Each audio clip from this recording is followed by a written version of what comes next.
So hey guys, today we're once again talking about Maxi.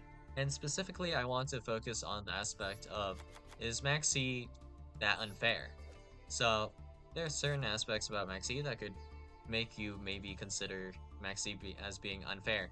But let's take this effect and then just really mull over it.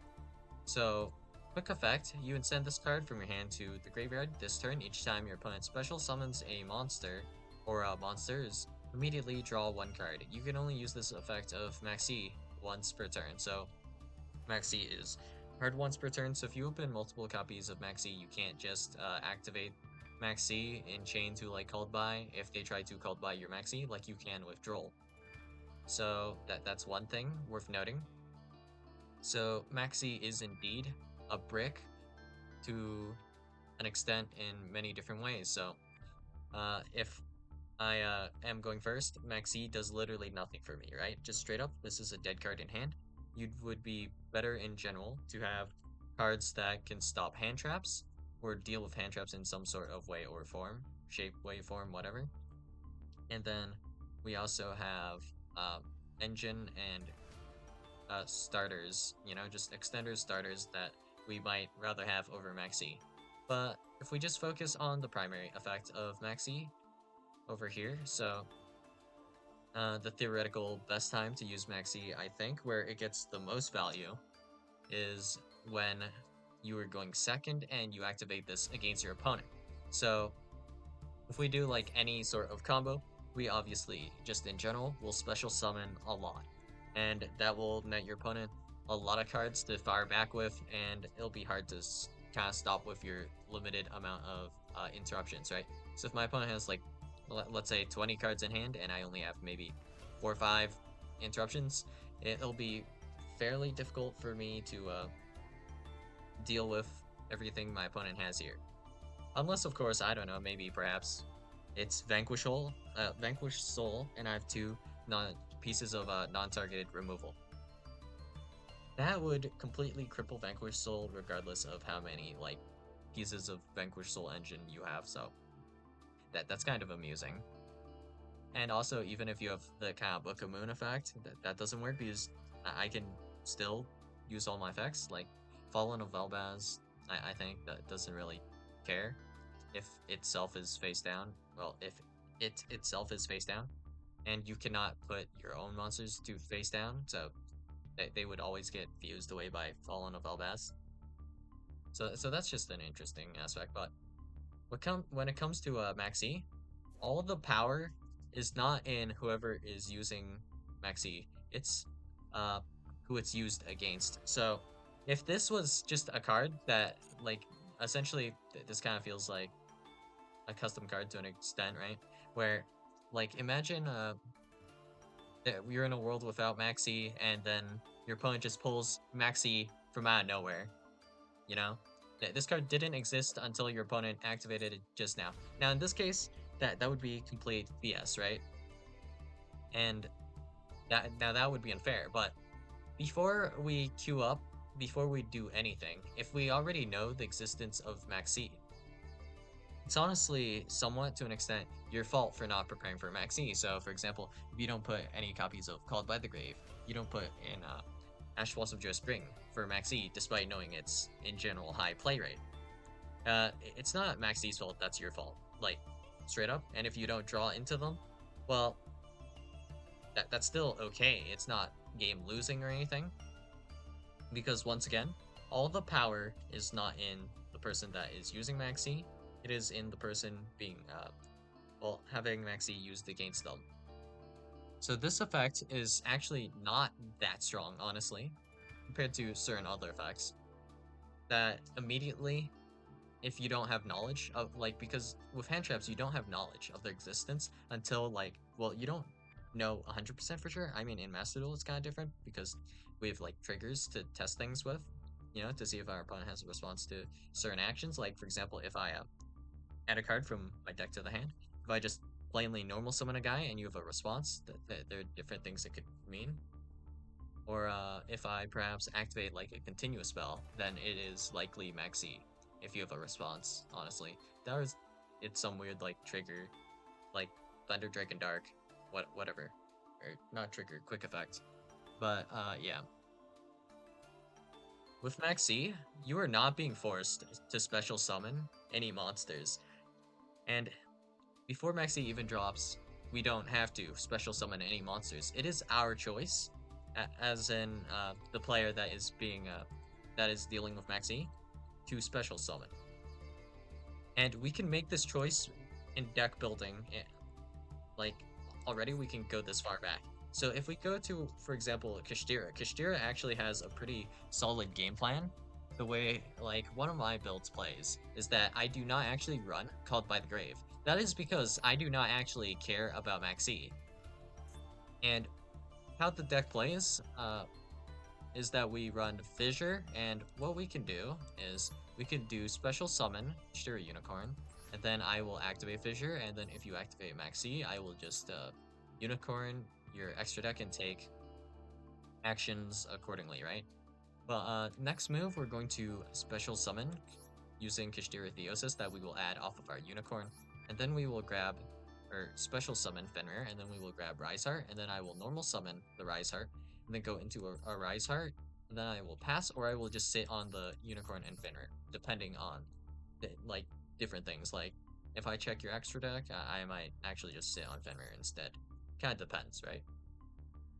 But here, I can special summon technically once with the Unicorn, but you don't know that I have Unicorn because Unicorn is inherent summon. You can't chain Maxi to the special summon of Unicorn, which puts you at 0 draws with Maxi. If I just special summon only Fenrir, this is going to be 1 draw, and then you'll have to deal with Fenrir and the other 3 cards in my hand.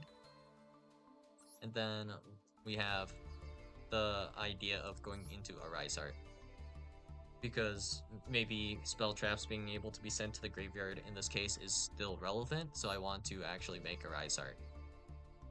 So it kind of depends, right? But yeah, that's in general how it goes. And if Fissure resolves, then I can just go full combo and not worry about too much, and we can actually make like Shangri-Ira and stuff. But we also have the idea to play around it by just either sitting on a Rise Heart or the Fenrir Unicorn. Then we can just use Fenrir to add like maybe follow up instead, like maybe our other copy of Unicorn.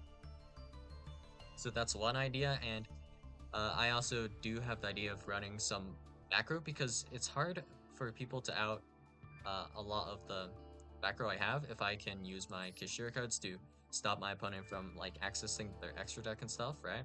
So if I have just like a macro in the back row, that is very hard to out in comparison to like maybe like a Rise Heart. And also, I'm okay to give you like 1 or 2 draws because you're not that likely to draw into like your main decked backer removal, so I'm like pretty solid in that regard as well. And you're being like hampered by like the macro like effects or like fissure or something. So that is one way you can play around Maxi, and it's not like that this is the only play you can do. You can extend actually pretty far, even past Nibiru with just Kashtira. So one of the ideas with Kashtira is that we can use preparations to bring back a Rise Heart, so we just need like Tier Cash or Scareclaw Cash to banish our Rise Heart if it gets sent to the graveyard by Nibiru, and then we can summon back the Rise Heart. So there's like ideas like that, and we still have other back row and things. So yeah, that's kind of the idea. And we can even go as far as to just play a deck with no monsters, so I can't special summon if I don't have monsters to summon to begin with, you know? And we can immediately pivot or do a different line. Like with Kashtira, I can just go straight into a Rise Heart and just sit on that. And here I'm just really hoping you don't have like an infinite impermanence, or that you used infinite impermanence on my Unicorn in this case, wherein it would be, whereas it would be better to imperm maybe actually the Rise Heart, because I have to maybe play around like giving you too many Maxi draws or potentially a Nibiru. So a lot of ideas here, but in general here, Maxi doesn't really have that much power over you to an extent. It does, of course, like affect your deck building and such, but just in general, when Maxi activates, like even assuming it does resolve, in which case like it's not actually favored to resolve because you're running more copies of cards that counter Max E than your opponent runs Max E. So just in general, most of the time people should have outs to Max E just straight up. But that aside, if we uh, if we were to prepare for Maxi in advance, what power does Maxi have against us, right? So we have like the idea of pivoting to like a different line. We have the idea of just something that Maxi cannot deal with. So by that I mean Maxi basically just draws your opponent cards, but if they don't have the main decked card to deal with what you have set up, there is no hope, right? There is nothing Maxi can do. So, just for example, we can use the idea of skill drain. Skill drain, how can like insert deck out skill drain? So if we go to like Snake Eye, how exactly does Snake Eye actually out skill drain? So every single card in your main deck, like at best you have like a subversion. This is just about the only thing you have that can really activate that does anything significant. Aside from these, you have like graveyard triggers and send for cost with Snake Eye Ash so that you can actually resolve to summon Flamberge. But there is no way for you to realistically out the skill drain here because you don't have a way to like remove your extra deck monster if you're able to get into it off the field as like a quick effect. So, for example, if we had SP and then we send SP to the graveyard by using some sort of effect like Torrential Tribute, and then we can Torrential chain 2 to SP, chain 1, targeting skill drain to banish, right? So there is like an idea like that to out the skill drain, except you don't really have access to anything like that in Snake Eye, so you would immediately lose to a skill drain. So if we have some kind of, well, I guess it would be kind of floodgatey. So some sort of floodgate or other win condition in the back row, then Maxi has no power over that unless specifically your opponent has main decked backer removal, which if they don't, it's just game lost. And we can kind of just do little plays like that, I guess, if you want to call them that. But that's one idea. Another idea, of course, is to just make the Maxi even worse and more dead cards. So if we were playing Philandries, for example, there is nothing that Maxi does. So in fact, this is completely a brick here. It does literally nothing. And I mean, yeah, that there's no special summoning that will happen if you're playing Philandries. So we don't even need to like trade our Ash Blossom for Maxi. We can just completely ignore it and then just Ash our opponent. We can save Ash for the next turn and they just have like a dead Maxi. So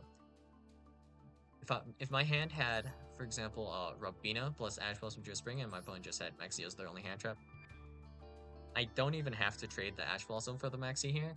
And my opponent has to deal with essentially 4 cards versus 3 cards in hand for the next turn in comparison to like some other decks, so there's like some advantage there.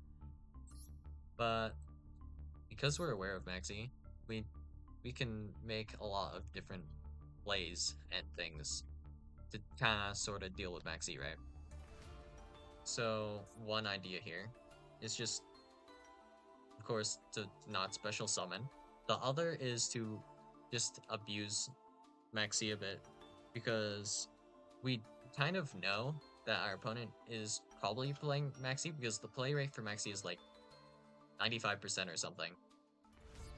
So one idea here is to just sort of bait out Maxi. So if we were to, for example, be able to do a special summon that allows us to get some form of interaction that's maybe not the best. So let's say we have Vanquished Soul here, right?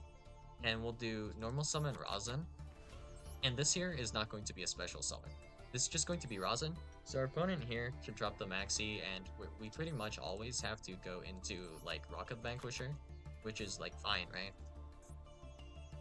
So what we can do here is if we have, let's say, Morgar already, then we're probably going to add, I don't know, something else. It doesn't matter, I think. Maybe it could be I don't know, Mad Love, and we're going to assume we don't have like Ash Blossom for Max E, so we will either, I guess, add a fire next turn, or we'll have some other fire like second Rosin or Xiaolong in hand for Rosin, but doesn't matter. So let's assume we have Borger in hand. So normal summon Rosin, chain 1.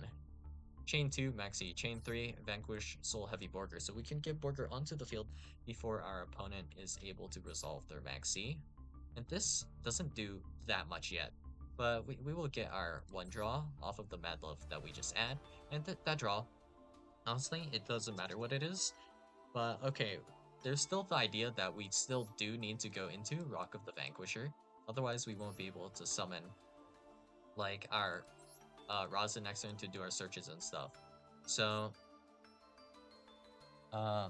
what do we do from here? So, what if we had triple tactics talent? So, if we had talents or thrust, we have a lot of powerful ideas. So, with thrust, you could add a pretty disgusting trap.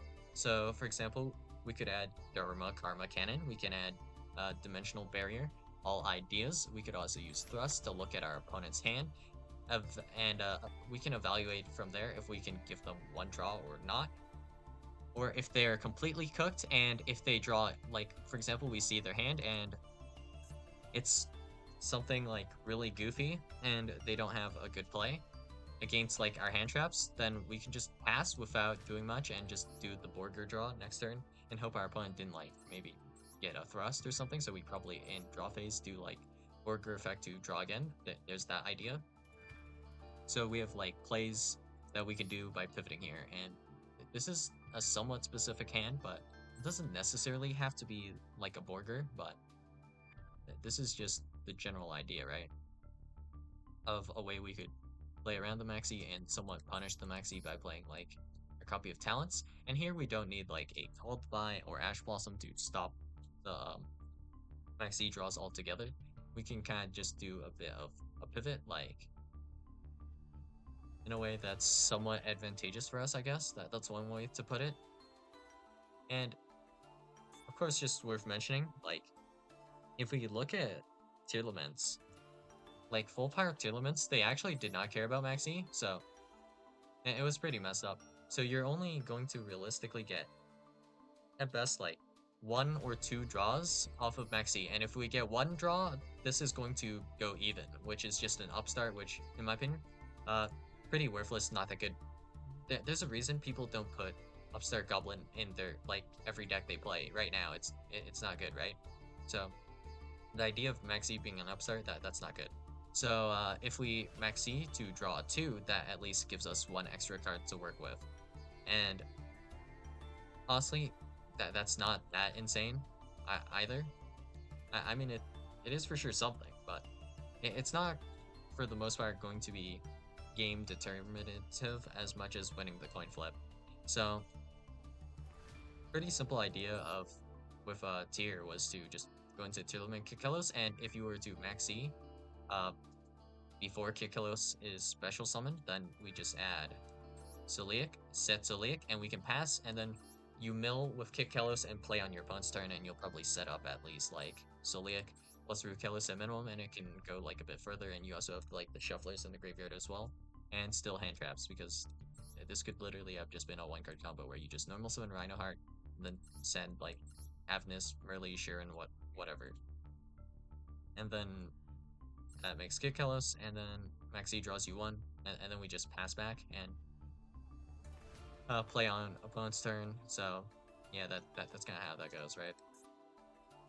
Not that insane, surprisingly enough, I guess. And decks being able to like pivot and kind of like play around Maxi and perhaps punish Maxi are like things you should consider, I guess, when you're trying to like deck build. If you're playing more for fun, I think it's more understandable for you to like dislike Maxi though, because you have more restrictions to an extent when you're playing for fun to an extent rather than competitively, because you're trying to play like a deck you enjoy or like a deck that you like for well, I said like way too many times in that sentence, but if we're playing like Blue Eyes, for example, That doesn't have to be Blue Eyes, but it's just in general not going to be, of course, one of the strongest uh, decks. It's not going to be like super meta or anything like that. But yeah, you're not going to have that much of a good time against Maxi, except I guess your deck kind of sucks so hard that I don't think you can summon that many times regardless of Maxi. So maybe not as bad as I thought, but yeah. In general, like if we're playing a bad deck, way that yeah, then you don't get that many draws off Maxi because we don't special summon that much because the deck is incapable of playing itself. Hmm. But I mean, just in general though, if our deck is already bad enough, maybe it's not Maxi's fault and maybe it's the deck's fault at some point. Like I don't know, it kind of depends. For example, if we go to, I think this is a better example. If we go to what are these cards called again? All right, Rain, Memento. If we go to our Memento cards here to get like one single interaction, I think it takes a while to get there. Quite a while. So let's just go through it. So this is going to special summon another Memento monster from our deck. And is there one that does anything? I think the minimum play we can do. The smallest amount of summons we can do to interaction is to go into to search Mementotlin, Fracture Dance, with Mementotlin Mace. And then we can like use the effect of Fracture Dance to pop one. And that is all we could do, I think. In terms of like minimum plays, in this case, like assuming we do normal summon Mementotlin Darkblade, chain 1, Darkblade effect, chain 2 Maxi. I guess we can go into Mace and then have pop 1, which isn't a whole lot. If we go through the entire line, we end up with like 5 monster negates and like maybe SP or something. Depending on, or like I guess technically Apollosa and then like Snatch Steal effect with like Mace. For 1 card combo, I'm pretty sure that's what you end on. So that's for sure something, I guess. So yeah, not like super impressive, and the amount of summons this actually does after this point is a lot, really. Yeah. So this isn't how the play usually goes, but I guess if we were to wait for at least Anguish to be summoned, we can then chain Maxi, and then you don't even have the option to do Mace to search Fracture Dance anymore. I don't think, right? Yeah, you don't. At least not in one summon, so you're already getting more draws off of this. So a bit of metagaming here, I guess, against Memento. So if we do, uh, the target we want with Darkblade is actually going to be the Witch, which is going to add the Horse. The Horse is going to need to be special summoned. And if we chain Max C to like, well, if we activate Max C to Tetsu no to Shigo here or before, whatever is fine, honestly. Then when this gets summoned, there is no interaction. That this would have to probably summon the Anguish here to grab Fracture Dance or Mementotlin Fusion. That's probably uh, the next point where you would be able to get one interaction and then pass. So yeah, in general, a lot of not good is happening here. And in this case, it's just Memento not having super good lines against Maxi to begin with, I guess. But in general, this is still kind of like alright. There are a lot of decks that have like some sort of play like this that you can do under Maxi, or if you're like somewhat predicting that the Maxi is dropping, then we could instead go Darkblade into um, Mace to begin with. And wait a second. Yeah, this play doesn't work actually, because we have to destroy a Memento to do the search. Oh, that means we can't go Fracture Dance actually, because we don't have, we won't control a Memento card, so I think we always have to do Anguish. So yeah, you can immediately just Maxi into Darkblade, and then there isn't a really good play because we have to summon 1, 2, 3 times, I believe, right? And then that would end up with just pop 1. Or we can try like Guardian Chimera or something. So Memen- Memento, I'd say is just like not that great of a deck, and it's more Memento's fault here than like Mexi's fault. And if we are trying to play not for fun and more like competitively, then this is just not going to be the option just because of how like it doesn't interact as well with Maxi. So you'd be better off running like Vanquish Soul, but of course there are decks that are going to be even better than Vanquish Soul. So we have like a lot of things to consider, and Maxi is just one of the things we have to consider. And it would be really bad if there was nothing you could really do about Maxi. So in this category, I think floodgates are actually significantly worse. So with skill drain, uh, how exactly do you add skill drain? I'll tell you how. You have main decked backer removal, and it happens to be in your hand right now when you need it. And that only assumes it's just like a random skill drain, and it's not like the core of the strategy, where we might actually have ways to also protect the skill drain, like Decisive Battle of Golgondo or whatever that card's called, which is able to then protect skill drain every single turn from destruction. And also, the monsters cannot be destroyed by battle once. So, yeah, that's pretty annoying. Uh, okay, so, oh, what do we do against skill drain here? In this case, I guess we cry. And not much we can do about that. But main decked backer removal is also like something really hard to do because if we go first, we don't actually want this main decked backer removal in general, unless it were like something like a quick effect backer removal, like maybe a twin twister. This still has its uses. This can like kind of negate a field spell. It's not like a legit negate, but if we were to twin twister, for example, a Kashtira field spell or a Tearlwind field spell, that effectively can stop a search, right? So it's kind of like Ash Blossom Joe Spring, so we'll call it a negate despite it technically not being a negate. So we could somewhat negate effects with like a Twin Twister, but like Harpy Feather Duster that sits in your hand, and that's not live. If we run Duster, or not Duster, Lightning Storm, that's just going to be dead for most of the duel, like after the first turn, so that kind of also sucks. So that's kind of where we're at in terms of like removal not being like best for going first, but it's possibly good for going second, and that makes it like not that consistent, which is also why a lot less people are going to be running like floodgates as well, because they have like the reverse issue where uh if a board is already set up, then the floodgate isn't good, but if it's not set up, then they're insanely good. So same kind of idea where they're polarizingly good, like going first and useless going second, or useless going second but really great for going first. And engine and hand traps in general are good for both. So most people will be gravitating towards the things that will be uh, being good for both going first and second, which Triple Tactics Talent is also kind of able to do. If you were going first or going second, we could utilize a lot of the facts on Triple Tactics talents pretty well. So that's just how it is. And it also has like uh, high potential for like board breaking. Like we could use this to take control of Apollosa, for example. If our opponent has an Apollosa on field, and then we can just use that to insulate our own play. So a lot of interesting ideas here. But yeah,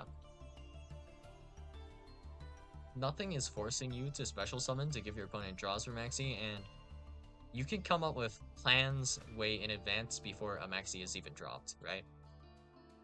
Thinking about like what to do before Maxi even drops, or like before Ash Blossom drops, like maybe your hand does die to Ash Blossom Joe Spring, but maybe it also doesn't. And you have to think about like in terms of how I can use this hand in case my opponent has XYZ card, right? So like if I normal summon this guy, this will play around Ash Blossom somehow because I have this other guy in hand. But if I use this guy and then use the other guy, that wouldn't play around Ash Blossom Joe Spring. Maybe like there's that type of idea. And maybe I can actually set up like a monster negate before committing to my combo, and it doesn't hurt the combo too much, so I can just do that. But if I straight up do the full combo and pretend my opponent doesn't have Ash Blossom Joy Spring, then board is overall going to be better. So you just have to weigh your options and test triggers and kind of just play around things, right? And Maxi is one of those things that you can actually deal with. Well, more so than skill drain. So if we say our going first opponent has Maxi, uh, okay, we can deal with this. We can just not worry about this too much. The main thing that we have to worry about is just if our opponent actually doesn't get OTK'd and they have a lot of cards to do a follow-up play. That's mostly what we're worried about. But we can still play under Maxi. Well, yeah, we can play. So if skill drain is on the field, there's no gameplay. The game is pretty much over unless you have exactly back row removal in your main deck. So that's the idea, really. So Maxi actually doesn't stop you from playing the game either. So that's another thing kind of weak about it. It can maybe like make your plays a little bit worse, or it can just do nothing at all if you have the counterplay to Maxi, I guess, in which case it would be like Ash Blossom Joy Spring, Called by the Grave, something like that, and that'd be fine. So uh, you can think of this play as well. Like if we have Ash Blossom and Called by, one way we can deal with Maxi here, if we're trying to be extra careful, is if we're trying to like do a special summon, maybe like let's say we're doing Stake Your Soul, chain 1, Stake Your Soul, chain 2, Maxi, chain 3, we should Ash. If we have Ash and Called by, we Ash, and then if our opponent does Gamma on Ash Blossom Joy Spring, we can then Called by the Maxi, and then our opponent is down 2 cards, and our first card is still going to be resolving just fine. So in this case, it would be Rosin, and we have like a lot of advantage off of just this. So yeah, uh, a lot of thinking kind of needs to be done for like this kind of thing. It's like case by case. But in most cases, I don't really care about Maxi because it's usually not the problem. It's the other cards that kind of shape how the game goes, and it's generally not going to be Maxi that is like going to be determining the game. It's going to be the cards that are drawn off of Maxi, not so much Maxi itself, because they're dead draws in a lot of decks as well. So if we go with just Snake Eye, we have Flambridge. Flambridge, completely awful. Does literally nothing for you, kind of miserable. I guess you can use it as like a discard for something like a Diabell Star, so that's about it. That's not a game changer. They could have sent like anything off of that. They could have sent Serpent Marauder. I guess it like just whatever. Doesn't really matter. And I guess like what matters as well is like the cards you draw off of Maxi and them needing to be in the deck for you to draw into them, obviously. And then there is consideration for how well Maxi deals with, or not deals with, I guess, how well like you deck can play around Maxi. So like Ishtira has like insane oppression with like Arise Heart, being able to beat like a lot of decks. But I mean, there are a lot of outs for Arise Heart. Just to name one, Infinite Impermanence that you can run 3 of. So yeah, that just deals with Arise Heart completely, and then this is like garbage on the field, essentially. This is like Blue Eyes, pretty much, on the field after an imperp, so not that great. But if you don't have the out, then, well, it's usually going to be a main deck card. Then all your plays get stopped by Arise Art usually, so that's how it goes. But if we were to compare to Shifter or Droll, I think these are a little bit more situational than Maxi, a little bit, but if we drop a Shifter, there's like no way you can play the game at all with like 90% of decks, right? So if we're playing like Yubel, what exactly can we do under Dimension Shifter? Actually nothing, pretty much. I guess if you have the cards in hand to make like Phantom of Yubel, you could do that. And then that's like one monster negate. Yeah, that's about it. And then you're essentially just screwed against Shifter. So Shifter has even less counterplay than the Maxi. So notably, you just have to be playing a deck that can run Shifter to be able to play against Shifter. That's pretty much just what it is, I guess. And then if Shifter is activated on the first turn, this will put Macro as a lingering floodgate for the next turn that is pretty much impossible to remove, or straight up impossible to remove or deal with that effect. And then there is after that we have Dimension Shifter being used against an opponent assuming you are going second, and the only card that stops Dimension Shifter, I would argue, is Called By, because we can play around Gamma by waiting for a monster to drop first and then just dropping Shifter, so you better open that 2 of Called By. In TCG, it is 1 of Called By versus 3 of Shifter, which is like, what? Okay, but whatever, just Shifter. You can't play the game, like, because 90% of decks just can't play under Shifter. I believe like it's something like 10 or 20% probably have some sort of play that's like kind of mid or mediocre against Shifter, and then like 70% just can't play at all. Well, I guess you might be able to make an SP, but that doesn't count for much, I guess. SP pass, easy. Like for example, if we're playing Kashira, every single level 7 Kashira monster that could be special summoned from hand can run over SP and then just make play. Whatever, and then make a Rise Art, which is just macro part 2. So I guess maybe you can actually remove the Rise Art, I guess. So that's a little bit easier to deal with than I guess the Shifter, but whatever. And then we have Droll.